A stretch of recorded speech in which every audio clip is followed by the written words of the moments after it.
Welcome to Reputation Revolution. This is the podcast where we help individuals like you to establish your voice in the marketplace, enhance the credibility of that voice, extend the reach of your story and your message, and finally, extract value from your efforts in building a meaningful personal brand that's both recognized and respected. Now, on with the show. When we think of creativity, what springs to mind? An artist painting their masterpiece in an attic, the writer beavering away on a novel, or a Hollywood film director in charge on the set? Maybe someone who works as a creative in an ad agency, a copywriter, a graphic designer, or anyone else who works in a so-called creative industry. Now, that would be a simplistic, one-dimensional view of creativity, but it's a common one, reinforced time and time again by the media. I've worked alongside countless people over the journey who would consider themselves creative, but I kind of didn't find them that inspiring or indeed that creative. Conversely, some of the most creative people I've met have been entrepreneurs and business professionals who are naturally curious and always seem to have a wellspring of interesting thoughts and ideas at the ready. So in other words, you don't have to be working in a creative industry to be a creative person. Indeed, to be effective in business today, especially when it comes to what we talk about here on the podcast, PR and marketing and building our profile and creating content and growing our sphere of influence in the marketplace, then having a creative edge might just be the advantage you need to cut through with your content and your story and your message and your brand. Okay, so what is creativity then? Creativity is defined as the use of imagination or original ideas to create something. What does it mean to be creative, and how can we increase our levels of creativity? Is being creative something we're born with, or can we learn it, if not develop it over time?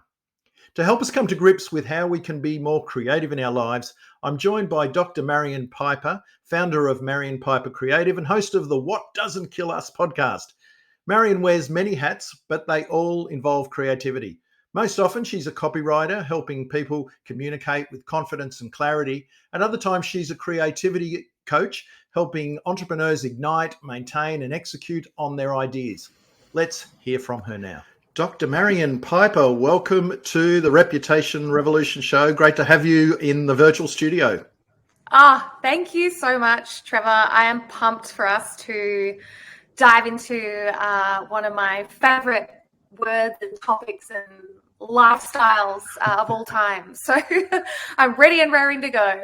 It's going to be all things creativity. Not going to put you under any pressure whatsoever. But before we get going, in the intro, I gave a bit of a snapshot of you, but you can tell your story much better than I can. So what are you doing at the moment? Give us a bit of a thumbnail sketch for a bit of context. Yeah, absolutely. So I would describe myself as a multi-passionate creative. I've never been someone who's been satisfied or motivated by doing one thing day in and day out. So my current life setup definitely reflects that. So I work in my own business under the moniker of Marion Piper Creative, offering creativity coaching, art and self-care tools for people. And then I've also just recently started working as a senior copywriter for Fingerprint for Success, which is a part-time gig. And I'm really enjoying the balance between those two things. And for me, it's never a either or scenario, it's and. And that, living in the space of and can be quite uncomfortable, but also it is where creativity thrives the most, I think. Yeah.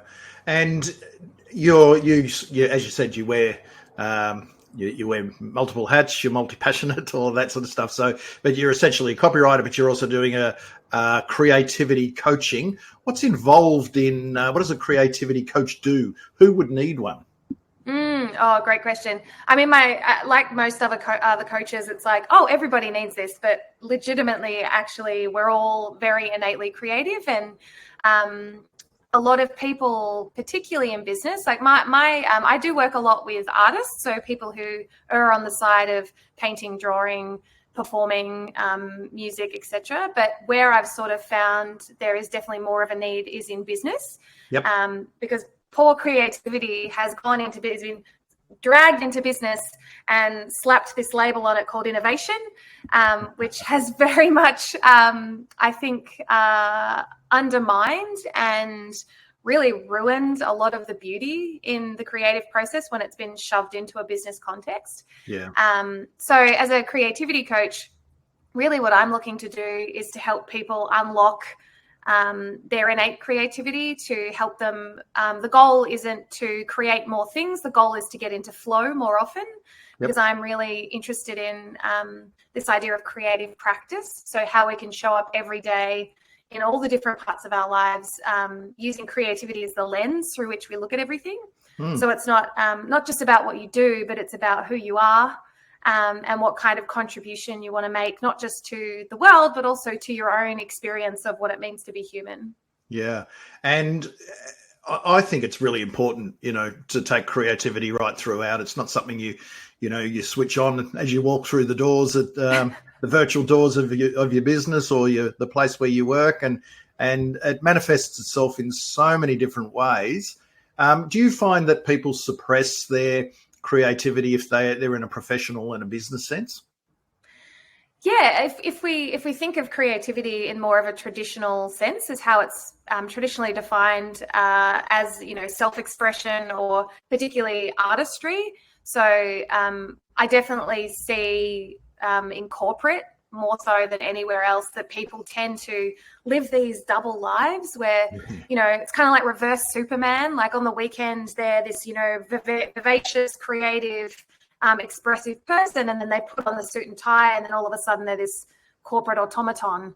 But yet oftentimes, they might be in a digital team, or they might be head of innovation, and yet they are not adding anything of themselves to their work. And so this is really one of the things that I keep harping on about, is that creativity is about self-expression, highlighting the word self.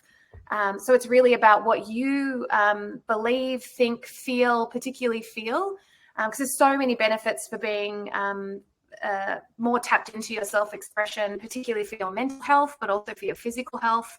Tons of research done, and it's also what I touched on a little bit in my PhD too. Yep. But yeah, and it makes me really sad when I hear people say like, oh, when I was when I was in school, I used to love drama, or I used to be in the art room every lunchtime painting, and then I left school and I stopped, but it used to bring me so much joy. And so I'm definitely seeing, riding the wave of the self-care trend, is that this move for people to, particularly after lockdown and COVID, they sort of rediscovered that love and tapped back into that almost like childlike creative expression, which is so great. TikTok. Honestly, that platform is one of the, all of its politics aside, that platform is one of the most creative that I've seen. Like Instagram has become, I think, quite formulaic, but TikTok still is a bit more of a unruly beast, which I love. Yeah, it's a bit of the Wild West, which it's not as well. You can't really be too, with, as you said, with Instagram, it's becoming a lot less authentic and more polished and manufactured. Whereas you try that on TikTok and you won't go very far. So when we're talking about professional personal branding and building a thought leadership positioning in the marketplace, content is a big deal with that. And, to do content well, and when you see someone do it really well, there is that self-expression. And so this is a direction I want to go in, because I think that, when we're putting the technical term is putting ourselves out there. When we're doing that, there is a tendency to hold back, particularly if you've been, whether it's in corporate or you've been in the business trenches for a while. And over time, people will start to loosen up a little bit, and that's when their content becomes really, really good, and their interaction with others on social media and all of that stuff. What's your sort of view on that with the whole content marketing side of things? And now people have got that ability to be their own, radio station or media company, or, on video or TikTok, whatever it is. Are you seeing people relaxing a little bit more and more self-expression coming out, or still the same old, they're buttoned up a little bit and a bit cautious? Yeah, I think I see everything on the spectrum, right? But one of the things that I'm, and I'm picking up, there's a lot of fear around technology, particularly in terms of content and self-expression.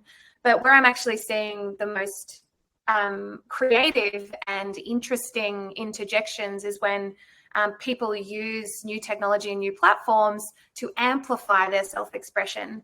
And, you just have to look at platforms like Substack, which is designed for writers, and you're getting this huge wave of actually what content originally was, which were these, almost like little musings, little thought bubbles that people would share from their experience. And I love that it's becoming more about, hey, I've been through this experience, here's what I've learned, and less about, oh, I've learned all these things and I've put it in my course that you can now buy. So I think that there's, consumers, people, all of us, we're very savvy now, and we can see through the tactics, we can see through the frameworks. We know we've been sold to 1,000 times. And so there is a lot of fatigue around that approach. Yep. So where I'm seeing the most interesting things happen is when people, jump on TikTok or jump on LinkedIn and start to connect the dots in their own life between their personal and their business life, and not keep them so separate anymore. And I think that's what you're meaning when you talk about the buttoned up. It's like we tend to be too much about the business and really not about the thing that the business actually is, which is the people. Yeah, indeed. And I think that, I guess, and this is the key, is, I think self-expression is a really good way to look at it. And obviously, when you're creating content, that's, it's creative because you're creating, but it's probably, a manifestation that people can understand. But I guess even if you're going to give a talk and give a presentation at an event, or, that sort of things, you can be creative in all sorts of ways. When you really dig down and look into it, you can, creativity will come in because it's ideas, isn't it? So, how you approach a problem, a situation, you do a talk, you do a podcast, you do an interview, whatever it is, it's, looking at things in a different light. Yeah, and I think it might be helpful too to give people a couple of definitions, or at least the ones that I tend to work on, that might help iron this out a little bit. So for me, I define creativity as an organic process of connecting the dots in new and interesting ways. And what I mean about organic is that it's something that happens inside of us, as in we are organic beings. It's a process that happens in our head. It's not necessarily like, you can do it on paper, but essentially it's something that our brains do quite naturally. And it's a process that comes to us that we've been taught that's, as old as humans are. The other one is self-expression, which is really around your thoughts, feelings, and beliefs expressed outwardly about particular topics. So one of the things that really not angers me, maybe frustrates me is a better word, is when I see this regurgitation that happens online of people who you can tell which coach they're following, or you can tell which industry trend they've grabbed onto. And basically, they've just used that as a template and have just changed a few of the words to make it relevant to who they are and what they do.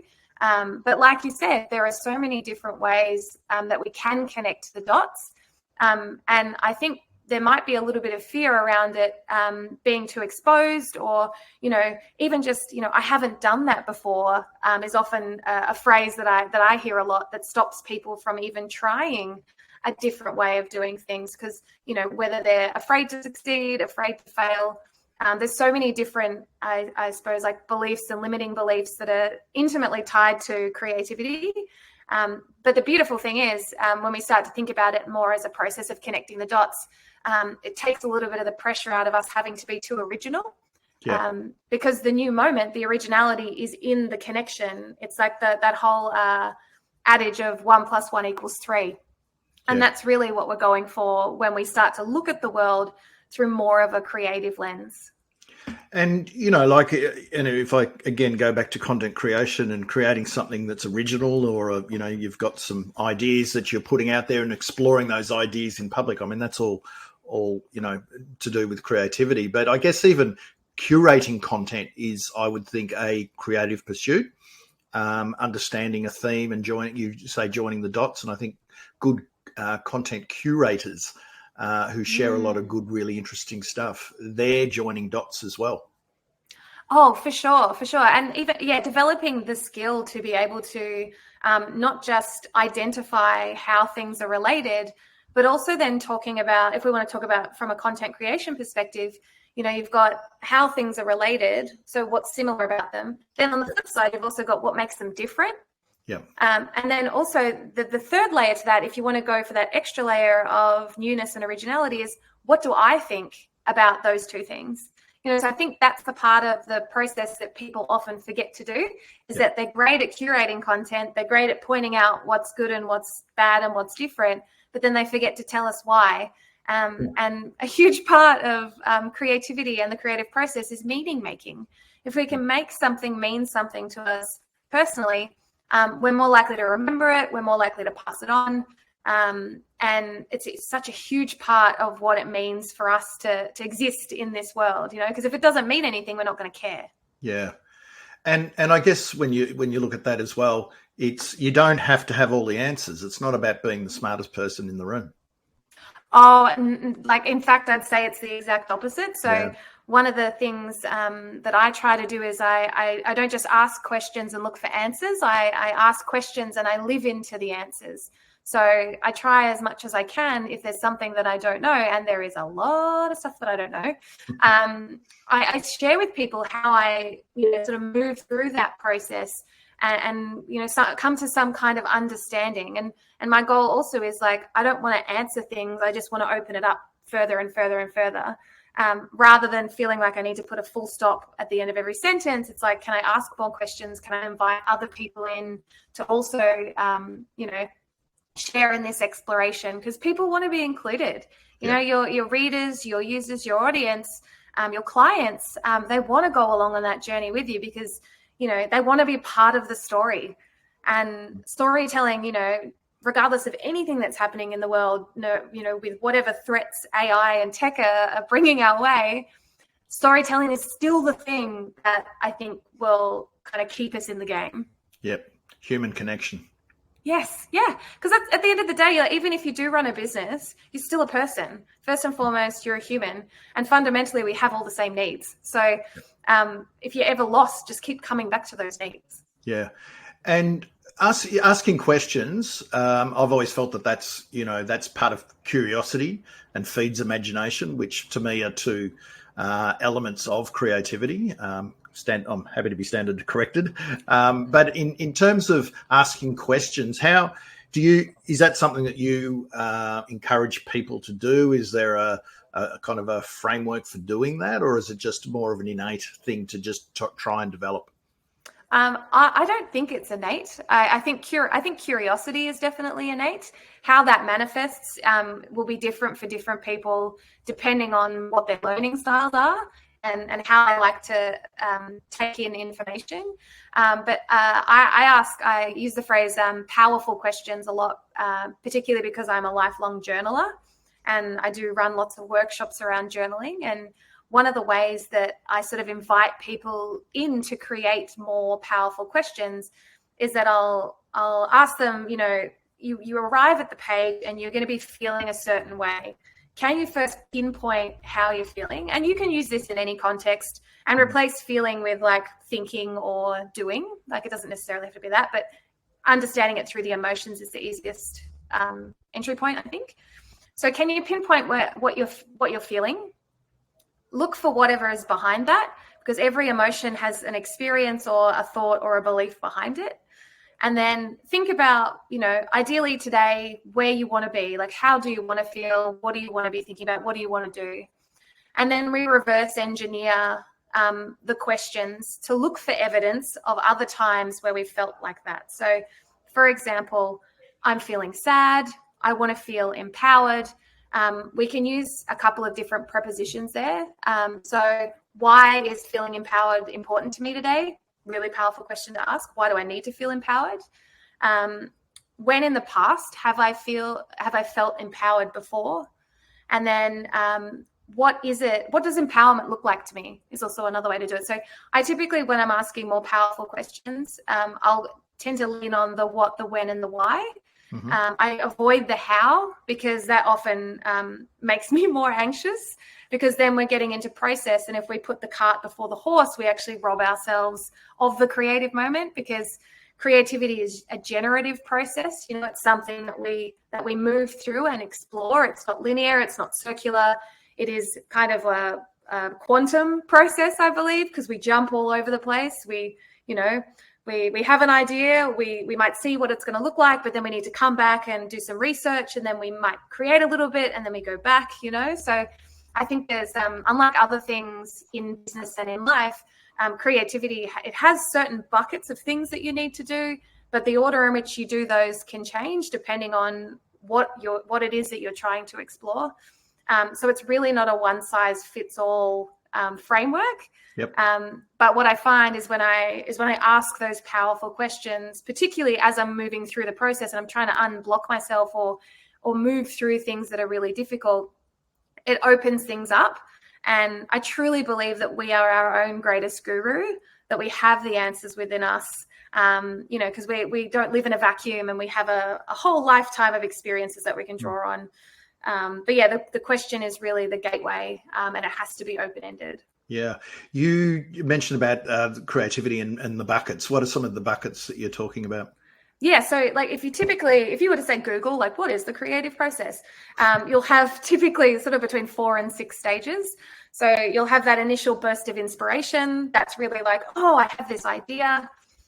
You'll then go about trying to do a bit of investigation. So you'll start sniffing around. You might gather some resources. Usually then what happens is that you'll start to process and digest all the information you found. So that's your incubation phase. And then once you've incubated to a certain point, you'll sort of have this like aha moment where things click together, and then you'll be like, great, I'm ready to go. And so you'll start producing. So you'll start creating. And then once you've created it to a certain point, typically you'll ask for feedback. So that's really our, when we sort of open it up and share it with a few people.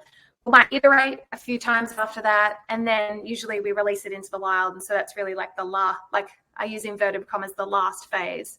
Yep. But you can sort of see, depending on what you're working on, how big it is, how small it is, who else needs to be involved. You might actually be in more than one phase at the same time, depending on what you're looking at. And one of the biggest mistakes I see people make is that they do not spend enough time in the incubation phase. Because it's uncomfortable, because in the incubation phase, it asks you to do nothing. This is where you put it all down and you step away, you go reorganize your books, you color code your wardrobe, you go and clean the car, like whatever you want to do, but do these lightweight tasks so that because your brain will be connecting the dots in the background. But what I see people do is they often will blast through that straight into action. And then that's when they get stuck, because they haven't given the idea enough time to percolate. I love that. I'm glad you brought that up, because walking is mine. I just go off and walk, or go to the gym or something like that. And I've always found that helps clear the head. But when you're sitting down there trying to nut something out, that's when it won't happen. And I mean, I've done as running PR firms and stuff like that, always having to pitch for business and coming up with big strategies. And sometimes it just doesn't come. And, you're getting closer to the pitch, and the big idea is just not coming. And the more you force it, the harder it becomes. And, I used to just go for a walk. I'd just go for a walk around the botanical gardens, and boom, the idea would start forming. The less I thought about it, the more it came to me. Is that the sort of thing you're talking about? That's the incubation? Yes, that is the incubation. It's like you're putting in all the nutrients, you're putting in all the ideas, you're putting in everything that needs to start baking. And I actually do use a baking analogy for this. It's like you have your list of ingredients, you have your method, you chuck it in the oven, and you don't just sit there and stare at the oven. Well, I mean, some people do, but you shouldn't. So you sit there and you don't poke at so if it's a loaf of bread that you're baking, you don't keep opening the door to look at it, right? It's not gonna actually cook. You wander away, you do something else. You trust that your brain is going to do the work, and it does. Like, you'd be surprised. And the problem, I think, is that people get really uncomfortable with the wait, which is also why I tend to encourage people to have like one or two other projects to dip into while their brain is working, because that cross-pollination, it'll stave off some of the crazy, and then it'll also feed into the incubation that's happening in the other project. Is it like a muscle? Not just trying to, most people aren't trying to find the big idea all the time. It's usually lots of little micro ideas and things that are percolating. And I think I'm not sure muscle is the right word, because I don't think it's something that needs to be worked. I think it's something that really needs to be allowed. So, and I think this is part of the problem, particularly in business, and I think in the broader cultural narrative, is that there's this constant focus on do, schedule creative time, work on your ideas, hustle, do more. But a huge part of the creative process is actually surrendering to the idea, surrendering to the process, trusting in the timing. And because oftentimes, like anything that you try to force, it'll usually end up being something that you regurgitated. So what I also invite people to do is, if they are working on a new idea, to limit, once they get past that investigation phase where they've gathered their resources, don't consume anything while you are incubating and creating, because anything new you add into the mix will color whatever it is that you're creating. So, for example, if I'm writing something, if I want to write like a newsletter or a piece of content, in the lead up to that, I limit my social media usage. I won't read anybody's newsletters. I will try and come at it with as fresh eyes as possible, because that's what really kicks in. If you don't do that, then you're just going to keep regurgitating everything that you've taken in. That's a really good point. I hadn't ever thought of that. I always thought, the more influences and everything, maybe the better. But it makes sense if just letting things. And the word I use, you use incubate, I use percolate. Perfect. That's it's almost what you don't do is really the powerful thing. Absolutely. I actually wrote about this a little while ago as a cheat sheet for people when they are, in the depths of the creative processes. I created this list of 12 things it was 13 things, because 13's lucky, to stop doing. It's like, stop second guessing yourself, stop looking for inspiration. You're inspired enough. Stop reading people who are doing the same stuff as you. Like there's so many different things that we need to stop doing, because also too, like, our lives are so busy, our lives are so full enough already. And when you take in too much, when you consume too much, it actually waters down and quietens your internal voice, and that is the thing for self-expression that is the most important. And really, it's like you can't create and consume at the same time. So it's one of those funny little paradoxes. Yeah. So you kind of have to stop one to start the other. Don't look for inspiration. I love that. I think that everyone does that. Because we love the buzz, right? So they go searching for it.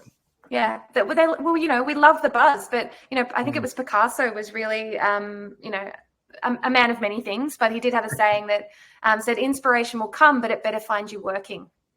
So the inspiration will land when you start creating. It's not something that you can find and then grasp and feed into what you do, but it's something that will find you when you're in the depths of the process. With the, the whole thing of perfectionism. So when you were just saying that, and I was thinking about, writing, some people are, perfectionists, and they edit as they write and they try and get it as perfect as possible and that side of things. Whereas, the wisdom is that you just write and go back and edit. You edit something to make it brilliant. You don't actually write something brilliant in the first place. Is that the sort of thing you're thinking of? Absolutely. So this is that whole create versus consuming idea. Your first job as a creator, as a creative human, is to get it out. We don't want to go into the creative process with an editor's mindset, because then we won't produce anything. And even if you can outsource that editing, even better. But I always err on the side of overproducing rather than underproducing, because you just never know when something might be usable in a different context or in a future project, which is, lots of people are hoarders for stuff. Like I'm a hoarder for creative ideas and phrases and sentences. So my toxic trade is journals. So I have books and books and books full of stuff. But you'd be surprised. So I never really feel like I need to worry about writer's block or creative block, because if I do stop, usually it means I'm either tired, I'm either hungry, I need a glass of water, or I just need to go back and look at what I've just done, or look at a past book to sort of kickstart the engine again. But yeah, the editing thing is interesting because you really can't. They're two different parts of the brain too. So you probably give yourself an aneurysm if you try to do both at once. I've been there. In terms of, so you said earlier that curiosity is innate within all of us, but I've written articles about. I think curiosity is the best attribute that we can have as a, if we're talking business or entrepreneurship or something like that, having that curiosity. And so we've all got it, but some people are more curious than others. Is that because they're just naturally more curious, do you think? Or I believe they've developed it over time, because it's just, you take, we've talked about sources of inspiration and everything, but if you read broadly, if you take notice of little things, I say becoming an informational bowerbird and collecting all of these things and joining them together, and that's what keeps things interesting. Is that's just my take on it. I'm not sure if that's correct, but what's your take on curiosity? Yeah, so I actually think of curiosity less as a trait. I do believe it's something that lies dormant within us, regardless of whether or not we use it. But I've come to understand it more as a habit. So how we can get into the habit of things like asking more questions, following our intuition for things that get us excited, things that encourage us to lean forward, not lean back. Trying new things is huge for curiosity. Putting yourself in a position where you have to be the beginner again forces you to really, really dig a bit deeper, maybe get a little uncomfortable, and ask those questions, because you don't know. So pretty much any situation where you find yourself saying, I don't know, that's the invitational thread to be more curious. And I mean, there's lots of, depending on what context you're talking into, you can, there's so many different things that you can do to invite that in. Even just saying to, the people in your life, at work, at home, I want to be more curious. What do I do? Asking them what their relationship to curiosity is as well. We don't have to do this one on our own. I like the idea of, I learned so much more when I allow myself to go down rabbit holes. Now that's mostly going to be internet, but allow myself, to watch videos and listen to podcasts and follow a thread wherever that thread may be. And I've found that my best ideas come from out of nowhere, because I'm not going into it with any expectations, just following the thread wherever that may be, down a rabbit hole. We're told not to do things like that. Often in business, don't go down rabbit holes, guard your time, block your time out and do this and that, as you alluded to before, have some creative time. But I find the most fascinating part that, and because we're not, if I was running an agency and I had people and doing things all the time, I probably didn't do that as much as I do now, or I'm in a better position to be able to do research and to go down rabbit holes and to connect dots and stuff. And I just find it a fascinating approach, but that works for me. It might not work for everyone. Yeah, and I think one of the most underrated things that you can do for your curiosity and even for your creativity is just take some time out to think. Shock horror. So many.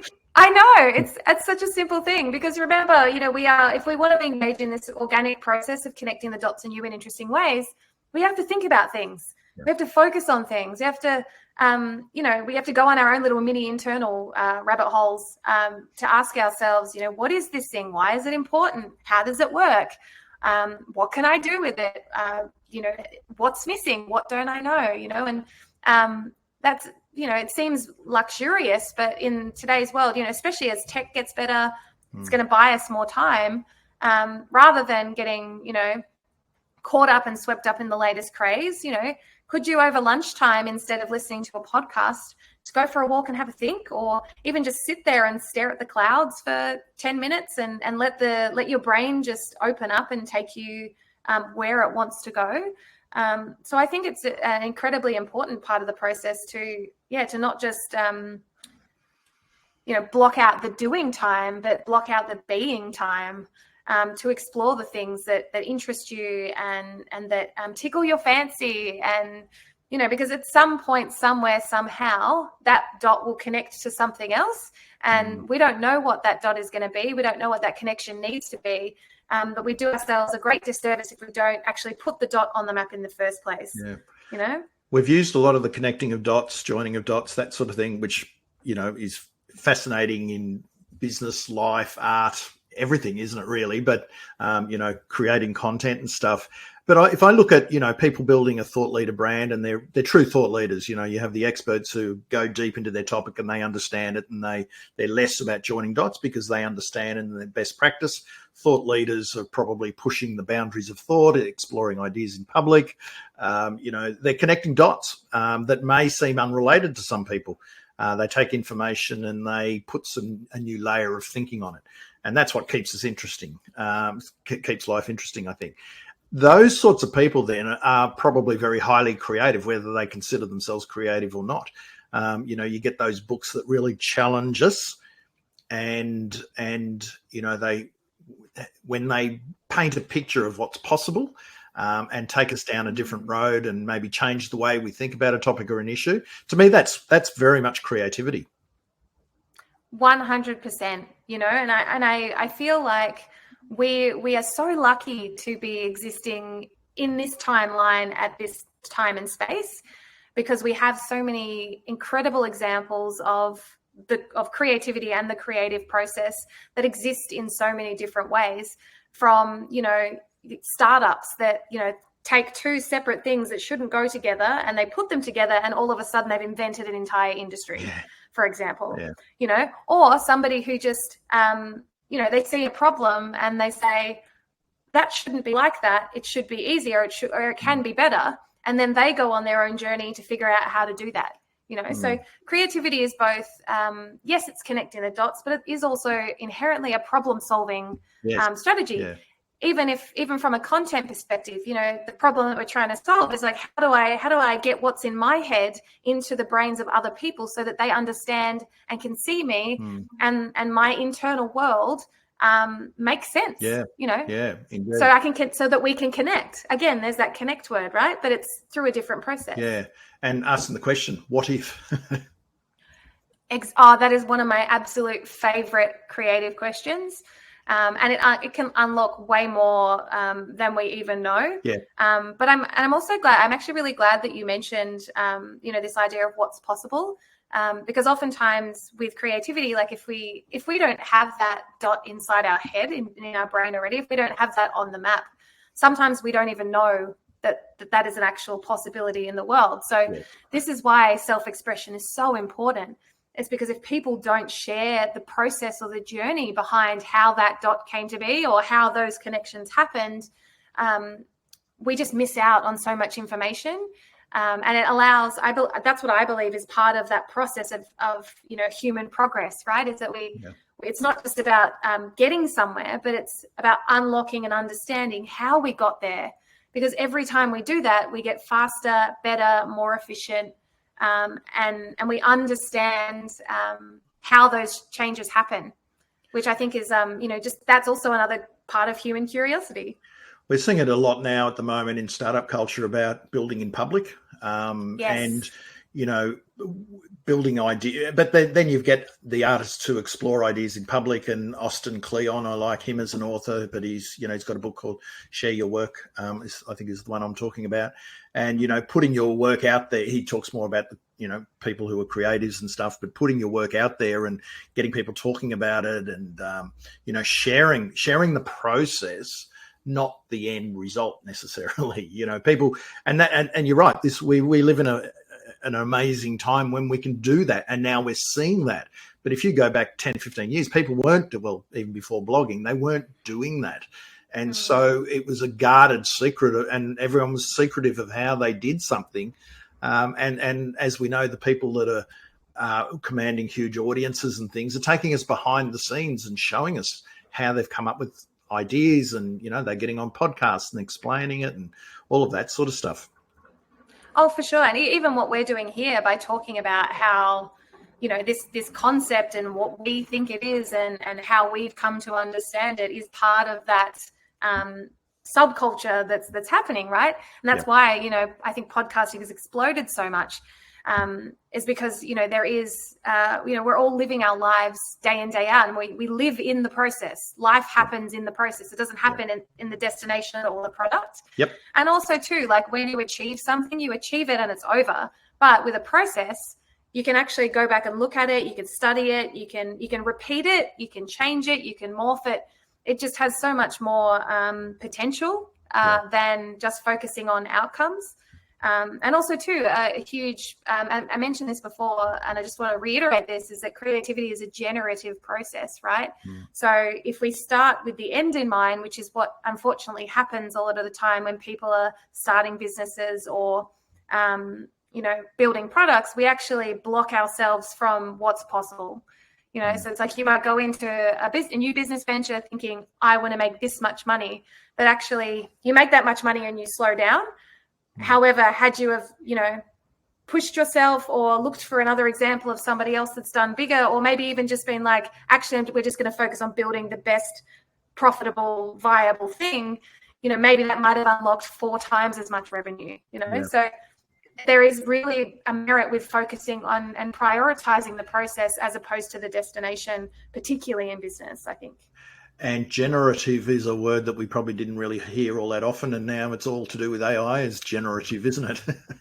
Yeah, because it's learning on the fly, it's creating as it goes, and I think that's why people get so threatened, is because they focus too much on the end result and not enough on the process. Whereas the AI is all process. Yeah.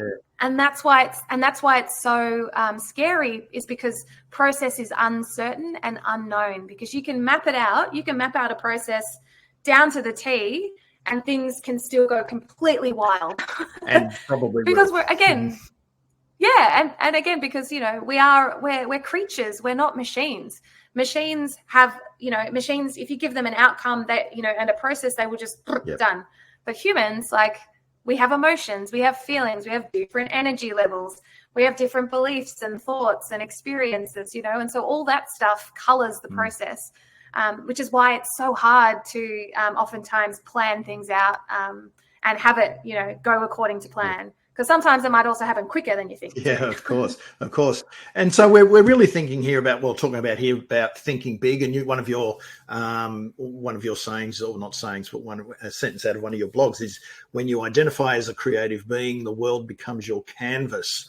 So I love that. It's really about, it's almost still, when you're living a creative life, you're going down the road less traveled to a large degree, aren't you? And creating your own canvas in that regard. Yeah, and one of the question that I live into and have been living into for the last sort of 5 or 6 years is, what does it mean to live a truly creative life? I'm not really after the achievement. I'm not really after the checklist. But how can I create a life as I go that makes me feel fulfilled, that allows me to contribute to the world, that produces meaningful work, that facilitates greater connections of more dots, that puts more dots on my map as I go, and I think there's something really, really wonderful happens when you embrace the wonder and awe of the future, I don't know what the future is, that in itself is a really exciting thing. Anything could happen, and that for me, it's taken me a little while to get excited by that. For a long time, it really cut me at the knees because I was like, oh God, what's going to happen? But now I'm definitely a lot more embracing of that uncertainty. And I'm constantly always surprised by the opportunities that come my way when I embrace that mindset, rather than, give myself a set of instructions that I want to be in this place in 5 years, because it kind of cuts off a lot of options. Yeah, I hear you. So in terms of, the biggest, there's been a number of takeaways, and thank you for your time, Marion. But one of the big things that I'm getting out of this, and a key takeaway, I suppose, is what I'm trying to say for people is really just allow things to happen a little bit more. We run at 100 miles an hour now. We take information in like it's going, out of fashion, and we're always connected, and allow ourselves some time to disconnect and to do stuff, to think, not even to think, to walk, or to sit and watch the clouds, as you say, and just let things just percolate. Is that a daily habit we need to get into? Is that something that we can do on purpose, or it's something that's just going to happen if we put our mind to it? I think it's a little of both. One of the first things is, instead of reacting to everything that happens to you and in every part of your environment, could you pause instead, and maybe wait to respond? And this is what mindfulness is built on. So I think that there's a lot of overlaps between creativity and mindfulness, very, very much so. They're very, very closely related concepts. And I think it's something that is a very small interjection into your day. I don't think you have to block out on the calendar thinking time. But even just catching yourself when you're making your morning coffee and just staring off into the distance for a little while, it just gives you a little bit more space, because that's the goal, right? Our lives are so cluttered and so chaotic that oftentimes we forget to leave blank space, but oftentimes it's in that space that your brain actually does all those beautiful connections. And the other key word to remember here, or to start to embrace, is a trust in the process. So trust that the idea will come, trust that you have everything that you need to complete it, and trust that it'll be well received. There's a beautiful energy and power behind an intention of trust, when we trust the world, when we trust each other. And give yourself permission to wander. to give yourself permission to let your mind wander. Don't necessarily bring it back and then, I've got to do something else. Exactly. Awesome. Time has flown. What's the best place for people to connect with you? Your Instagram is terrific, and your website, no doubt. Yes. So I'm marionpipercreative.com, and then at Marion Piper Creative on Instagram. So they're definitely the places I lurk the most. Excellent. Thank you very much for your time, Marion. Thank you so much. It's been so great to be here. And my DMs are always open if anyone wants to jam out on this stuff. So don't be shy. Don't be shy. Thank you very much. The reputation economy is here. The world today needs more genuine, credible experts and leaders to stand up and share their experience, their wisdom, their stories and ideas. Are you in?